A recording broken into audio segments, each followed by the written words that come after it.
उधर कानपुर के हैलट अस्पताल के कारनामे का खुलासा हुआ है। हैलट अस्पताल ने 13 और पुरानी मौतों को कबूला है। इन मौतों को कोविड पोर्टल पर दर्ज नहीं किया गया था। धीरे धीरे पूर्व में हुई मौतों का सच सामने ला रहा है हैलट अस्पताल। कोविड अस्पताल में सारी मौतों को लेकर असमंजस बरकरार है। तो 13 और मौतों की बात कबूली है कानपुर के हैलट अस्पताल ने, जिनको कोविड पोर्टल पर दर्ज नहीं किया गया था। धीरे धीरे अब जो पूर्व में मौतें हुई हैं कोविड के कारण, उसको सामने ला रहा है हैलट अस्पताल।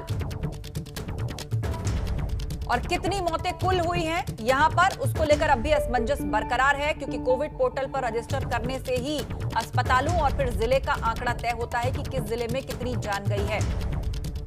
और यहां का हैलट अस्पताल जिसने 13 और पुरानी मौतों को कबूला है, जिनको कोविड पोर्टल पर दर्ज नहीं किया गया था। बड़ा सवाल यही है कि आखिर उस वक्त ऐसा क्यों किया गया? क्या कोई लापरवाही इसकी वजह थी या इसके पीछे कोई मंशा थी? रतीश त्रिवेदी हमारे साथ जुड़ गए हैं। रतीश, बताइए, धीरे धीरे अब आंकड़ा सामने ला रहा है हैलट अस्पताल, मंशा पर भी सवाल उठ रहे हैं।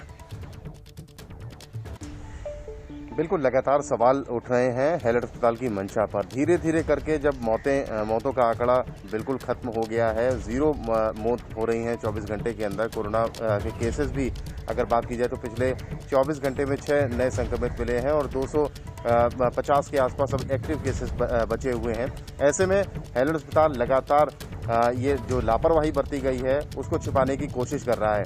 आज फिर से कुछ नई मौतें ऐड कर दी गई हैं। हमने अपने दर्शकों को कुछ दिन पहले भी दिखाया था कि एक दिन में 42 मौतों को एडजस्ट कर दिया गया था, जो पुरानी मौतें थीं।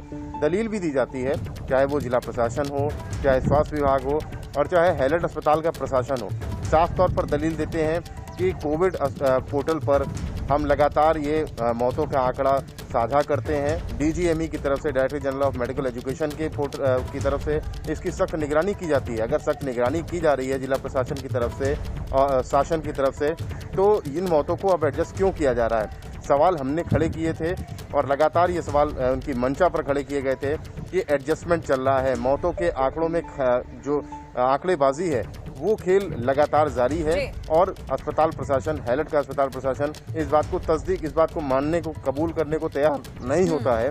और यही सबसे बड़ी खामी है इन मौतों। बिल्कुल, और अब धीरे धीरे इस मामले की परतें खुल रही हैं और अब वो जो आंकड़ा निकल करके सामने आ रहा है, ऐसा लग रहा है कि आने वाले समय में कुछ और अपडेट्स भी सामने आएंगे। और इसीलिए मंशा पर सवाल खड़े हो रहे हैं कि उस वक्त आखिर ऐसी लापरवाही क्यों हुई? क्या कोई इंटेंशन थी या कोई लापरवाही थी? आप बने रहिए रतीश हमारे साथ, आगे भी खबर पर हम आपसे जुड़ेंगे और अपडेट लेंगे। लेकिन इस बीच अपने दर्शकों को बता दें कि उत्तर प्रदेश में जो कोरोना का ग्राफ है अब 1000 से भी कम पर आ गया है। पिछले 24 घंटे की बात करें तो 709 कुल केस यूपी से सामने आए हैं। 24 घंटे में 1706 मरीज ठीक भी हुए हैं। तो 24 घंटे के अंदर 89 मरीजों की कोरोना से मौत भी हुई है, जबकि कुल 21,516 लोगों की कोरोना के चलते जान अब तक जा चुकी है प्रदेश के अंदर। और अभी एक्टिव केसेस की बात की जाए तो 12,959 एक्टिव केसेस उत्तर प्रदेश के अंदर हैं। लखनऊ में 24 घंटे में 38 नए केस सामने आए, जबकि 61 लोग डिस्चार्ज भी हुए। वहीं 7 लोगों की कोरोना से मौत भी हो गई। तो दूसरी ओर राजधानी के अस्पताल में कोरोना से ज्यादा ब्लैक फंगस के मरीज भर्ती हैं।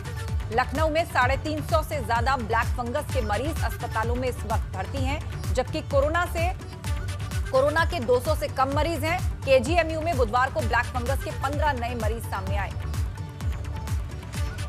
और सीधे अब आपको लिए चलते हैं, हमारे संवाददाता अनुभव शुक्ला हमारे साथ जुड़ गए हैं।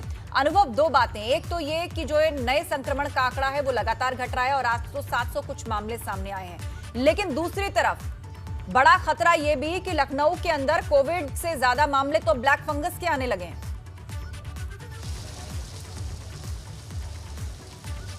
देखिए, बिल्कुल अगर कल की बात करें तो कल तकरीबन 38 मामले सामने आए थे कोरोना के और 2 लोगों की मौत हुई थी। और अब पूरे लखनऊ में 533 से सक्रिय मामले बचे हुए हैं कोरोना के, जबकि एक वक्त ये था कि यहाँ पर सबसे ज़्यादा सक्रिय मरीज पूरे प्रदेश में थे और सबसे ज़्यादा सक्रिय मरीज रोज लखनऊ में ही आते थे सामने।